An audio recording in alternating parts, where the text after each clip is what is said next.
नमस्कार मित्रों। आज का विषय है सूरदास के भ्रमर गीत की विशेषताएं। बीए भाग प्रथम।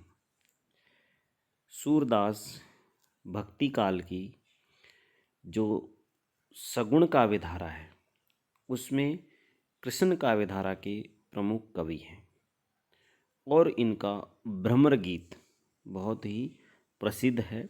सूरदास ने भ्रमर गीत प्रसंग की प्रेरणा भागवत से ली थी और भागवत में यह प्रसंग बहुत ही संक्षिप्त रूप में और भिन्न दृष्टिकोण को लेकर के व्यक्त हुआ था। तो सूरदास ने उसमें एक तो विस्तार किया और बहुत अधिक विस्तार किया और दूसरा उसमें अपने नए दृष्टिकोण को प्रस्तुत किया। सूर सागर में जहाँ भ्रमर गीत प्रसंग का वर्णन हुआ है वहाँ भ्रमर गीत में लगभग 750 पद हैं। इन पदों का इतना विस्तार सूरदास की एक तरह से मौलिक उद्भावना का ही फल है कि इसको इतना अधिक विस्तार सूरदास ने दिया है।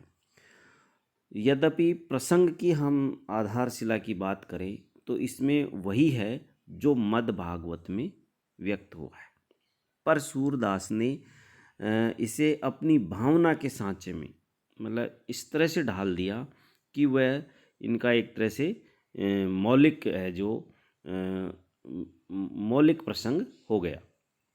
सूरदास ने 3 भ्रमर गीत कहे हैं और वे 3 भ्रमर गीत और भी कहीं अन्यत्र इनका एक तरह से वर्णन नहीं है, बल्कि श्रीमद् भागवत के 10वें स्कंद में जैसे भ्रमर गीत प्रसंग आया है वैसा ही सूर सागर में 10वें स्कंद में भी वैसा ही इन्होंने लिखा है या यही कहा है, जिसका वर्णन 750 पदों में इन्होंने किया है।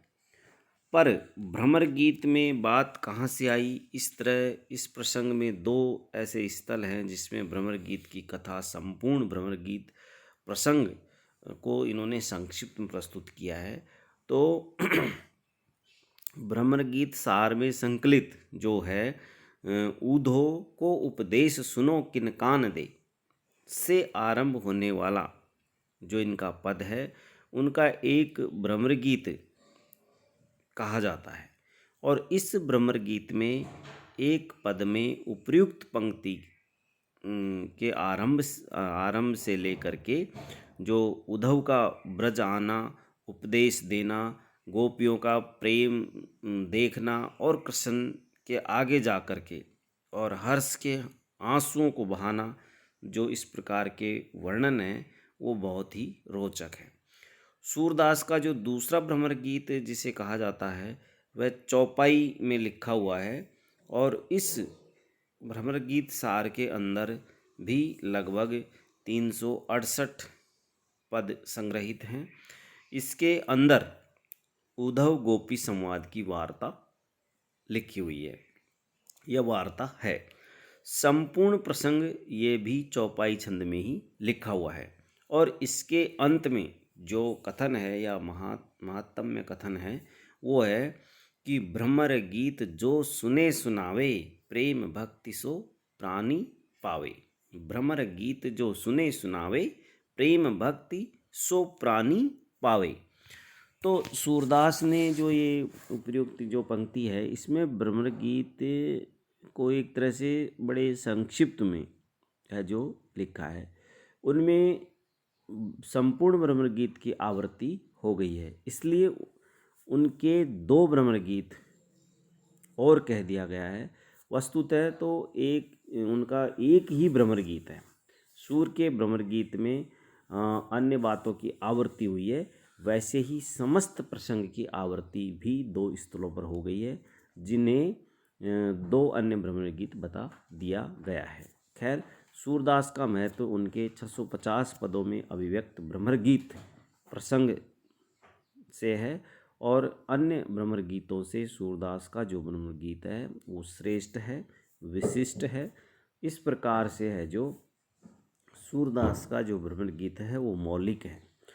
अब इसमें एक बिंदु देखना यह है कि सूरदास के भ्रमर गीत में जो उनकी प्रमुख विशेषताओं में से आता है वो है कि उनकी मौलिकता है। उसमें सूरदास की मौलिकता, तो यदि सूरदास के मौलिकता की हम बात करें तो सूरदास के भ्रमर गीत प्रसंग में एक एक उनकी जो मौलिकता है, इसका संक्षिप्त प्रसंग जो मद भागवत में आया है उसको लेकर के, और इन्होंने अपने मौलिक भावनाओं से या विचारों से इस प्रसंग को सूरदास जी ने बहुत अधिक विस्तार दिया है।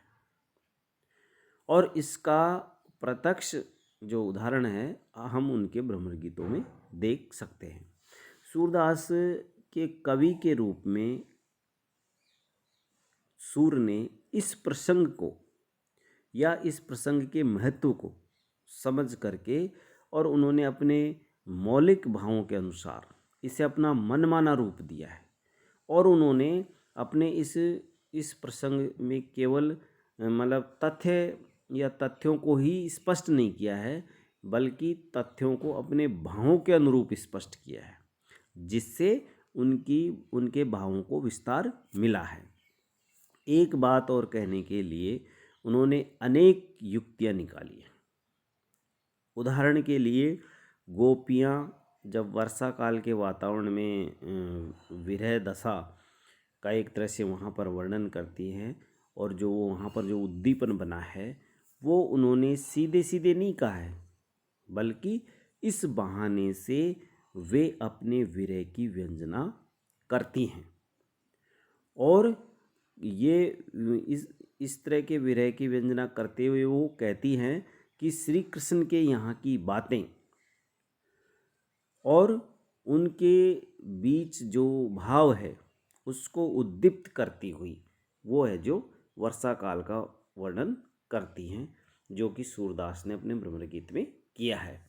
जिसका एक उदाहरण है, कींधो घन गरजत नहीं उन देशनी, कींधो घन गरजत नहीं उन देशनी, कींदो वही इंदु हटी ही हरी, बरजो दादुर खाए शेषनी, कींदो वही देश बकन मग छाड़्यो, घर बूढ़ती न प्रवेशनी, कींदो वही देश मोर चातक पिक बदिक न बदे विशेषनी, कींदो वही देश बाल नहीं झूलती, गावत गीत स्नेहसनी, पथिक न चलत सूर्य के प्रभु, पे जासो कहो सदेशनी। तो इस प्रकार सूर की जो मौलिकता है या इन प्रसंगों में जो उन्होंने अपने भावों को जो मौलिक रूप दिया है, उनको विस्तार दिया है, वो देखते ही बनता है। और उन्होंने इस दृष्टि को या इस विषय को एक नई दिशा दी है, और नई दिशा के साथ में नई दृष्टि दी है, और उसको काव्य में अभिव्यक्ति भी दी है। तो सूर ने अपनी प्रतिभा के बल पर अपने इन प्रसंगों में एक तरह से मौलिकता का समावेश किया है, जो देखते ही बनता है। सूर के भ्रमर गीत की एक और प्रमुख विशेषता है, वो है वाग वैदिकता।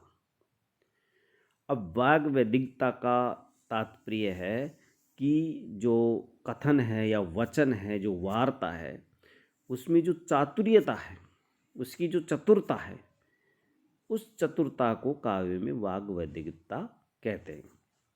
तो एक बात को सीधे सीधे ढंग से न कह करके उसको अपनी चतुरता से, वाक चातुर्यता के आधार पर प्रभावशाली तरीके से कहना या किसी चातुर्यपूर्ण रीति से उसको व्यक्त करना, काव्य में वाग वैदिकता होता है। इससे काव्य और अधिक प्रभावशाली हो जाता है।